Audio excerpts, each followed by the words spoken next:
The poem this week is by Margaret Walker. As we continue our journey to the cross using poetry of African American poets, Walker is a key figure in the early 20th century. That's the 1900s, right? The early 20th century. She was born in 1915 in Birmingham, Alabama. One of kind of a neat trivia piece to know about Margaret Walker is that she's a preacher's kid, a Methodist preacher's kid, by the way, and that she had a complicated relationship with the church. Anyone have a complicated relationship with the church? I think preacher's kids tend to, but it's not exclusive just to preacher's kids. She wrote, for example, this once. She said, "It's my firm belief as a member of a traditional religious denomination, as the daughter of a Methodist minister and the granddaughter of a Baptist minister, that the church, organized religion in America, has become the tool of the system." Whoa, okay, all right. That landed well. And she goes on, and the system is ugly, awful, repressive. It is an oppressive, particularly against black people. Religion, she said, has been used against us.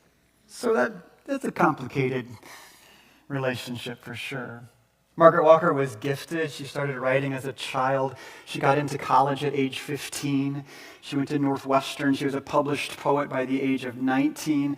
First poem published in 1934. Her first collection of poetry published just a few years later in 1942. That first collection was called "For My People," the title of the poem that we are focusing on this week as well.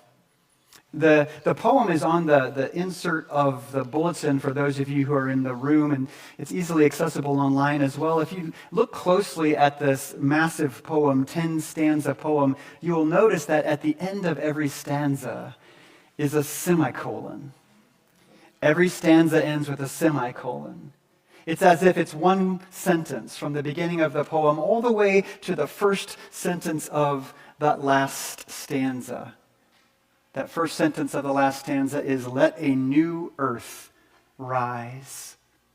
It's a call to action, and you can almost think about how in the 9 stanzas that precede it, she is gathering together the people who will be a part of this rising new world that she describes. You can hear this call in these final 2 stanzas that I'll just repeat for our sermon time.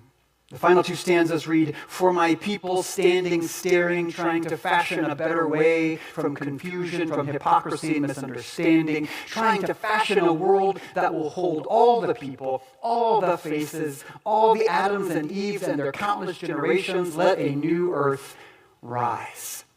Let another world be born. Let a bloody peace be written in the sky. Let a second generation full of courage issue forth. Let a people loving freedom come to growth. Let a beauty full of healing and a strength of final clenching be the pulsing in our spirits and our blood. Let the martial songs be written. Let the dirges disappear. Let a race of men now rise and take control." It is a stirring and magnificent poem. Eugene Collier, a poet, a modern-day poet, in writing about this poem says that Walker uses the, quote, language of the grassroots people and the yarns of folk heroes and heroines, those who, faced with terrible obstacles which haunt black people's very existence, not only survive, but prevail with style. Prevail with style. In Walker's writing, every little word matters. It's not for a people. It's for my people. The use of the first person singular pronoun is important. This is a community the poet belongs to. It's not a generic group. It's a personal connection here. The poet is claiming a place within this community, a community that transcends time. It goes into the gone years and the now years and the maybe years. which is a beautiful poetic way to say past, present, and future, the community that exists beyond into the generations. She describes childhood growth and learning, the process of becoming, as she honors the memory of the bitter hours when we discovered we were black and poor and small and different, and nobody cared and nobody wondered and nobody understood. In her poem, she envisions these communities of people. She's a part of these communities of people who exist in these artistic places, specific places that she mentions in the poem, places of creativity and energy, but also places of exploitation. People are filling the cabarets and the taverns and other people's pockets. Throughout the entire work, she highlights the ambivalence of being alive. There is joy and sorrow at the same time. There is freedom and oppression at the same time. There is hope and despair. We are both an individual and a part of a community. And we exist in that community always in the presence of this unseen power that in the poem is described as invisibly controlling things, how her people are, quote, shackled and tangled among ourselves by the unseen creatures who tower over us omnisciently and laugh.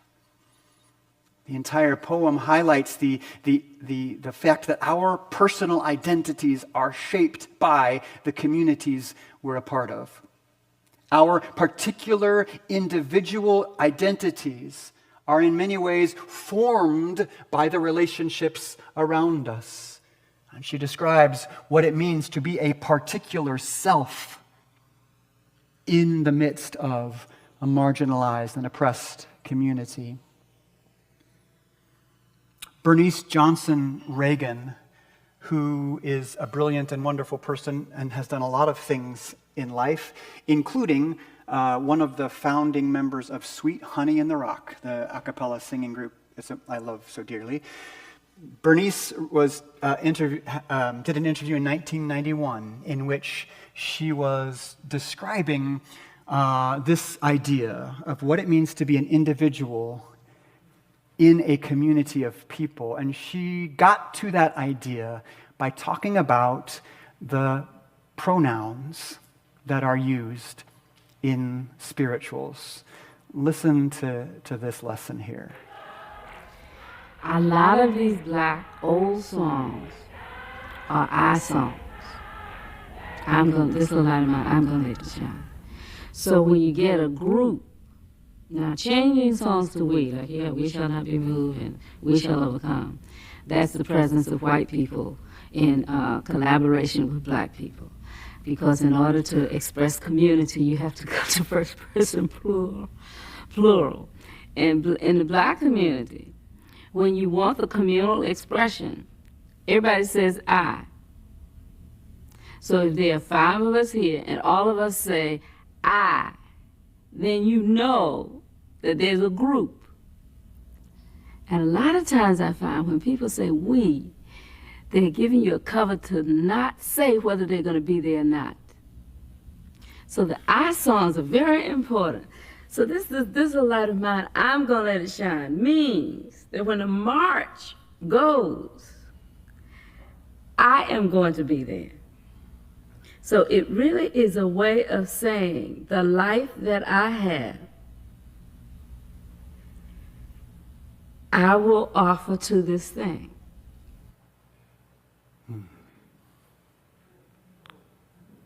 Right? There's 5 of us there. All of us say I. You know there's a group. And what an incredible insight that the use of the plural pronoun we can be used to distance yourself from that group. It puts some doubt into the claim of your presence or not. Distance from whatever the group is experiencing. There's a question in our story today that is intended to put that distance in place. The story is about a man who is blind and is crying out to Jesus for some help. And the first thing that his disciples ask, who sinned? This is a problematic question on a number of levels. It's theologically problematic to assume that because someone is suffering, it must mean someone has sinned. But it's also socially problematic because it is intended to create distance between the one asking the question and the one who is suffering. Because if they're suffering and we can just figure out what they did wrong, then, of course, they must be deserving of whatever suffering they're experiencing. The question, who sinned, is expressed here on an individual level, but if you extend that question out, every place of suffering that exists in our world, you can translate into, well, they must somehow or other deserve that suffering. If you take that idea to its fullest extent, you end up dropping bombs on another country and saying, well, they're bad people, so they deserve it. Who sinned is a question intended to put distance between the one asking the question and the one who is suffering. Jesus says, no, you're looking for answers, but you are asking the wrong questions altogether. And then he does this completely Jesus-y, weird, bizarre thing where he gets the dirt and he spits in it and he makes the mud and he puts the mud on the guy's face. A big disgrace, kicking their can all over the place. Yeah, there it was. Mud on his face and says, look, you got mud on your face. You need to go wash. Go wash in the pool of Siloam. Now, there are some interpreters who will tell you that there is some sort of ritualistic significance to the fact that it was the pool of Siloam, and that the water from the pool of Siloam was used for temple purification or used for some kind of ritual purpose, and that very well is a perfectly legitimate way to interpret the reason that Jesus sent him to the pool of Siloam. But the other thing to know about the pool of Siloam is that it is like the primary place in ancient Jerusalem where anyone could get fresh water. Anyone could get fresh water. They didn't have a well. They had a spring outside the city. And they built a path into the city through the walls and into this pool. And the spring would refresh itself twice a day. Water would gush into the pool. That's what Siloam means. It says sent, but it actually means to move, right? To gush. So the water gushes in, and when it does, people come get their fresh water. It's like not the only source, but it's the primary source of fresh water in the entire city. Which means that when Jesus said, you need to go wash your face at the pool of Siloam, Jesus knew that he would encounter other people there. He knew that it would not be a solitary event, that he would engage with others as he went to the pool, as he got the water on his hand and as he washed the mud off of his face. And you know that moment after you wash your face but before you open your eyes, like that moment for him, what that must have felt like to just be asking, did it work? Like how? And then when he opened his eyes and was immediately like overwhelmed with the light and saw his fingers for the first time and wiggled them and said, oh, look at that. And he looked up and he wasn't alone. He saw people because it was the pool of Siloam. There were going to be people there. He saw people and they said, hey, I think I recognize, isn't that the guy who used to, it's maybe like his cousin or something, someone who looks like him, but that's not him. And he says it out loud. Yeah, it is. It's me. It's me. I am that one. I am who I am. It's me. The man claims his identity in the context of being seen by others in the group. There is a great power in seeing and being seen. If all of us say I, you know there's a group. Cole Arthur Riley, in her text, This Here Flesh, says, to be people capable of extending welcome to the body, even those bodies the world discards and demeans, is to be people of profound liberation. By this we will know our faith. We will stay whole. I am he. It's me. It's me that you see. I see you. I've told a lot of kids over the years, it doesn't matter what people think of you. We've had foster kids for a number of years, so we've had just a parade of children through the house. I lose count these days, but oftentimes they'll come home from school or whatever, and if you've had a kid around, you can relate to this, and they're upset, they're angry or crying. So-and-so said such and such about me, it made me really mad.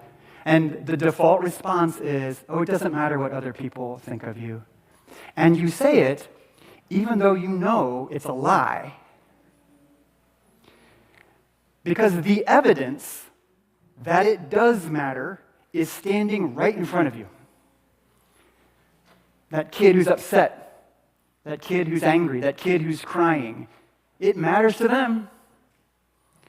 And instead of saying, it doesn't matter what others think of you, maybe a better parental response is to just share with them what you think of them. I think you are an incredibly creative person.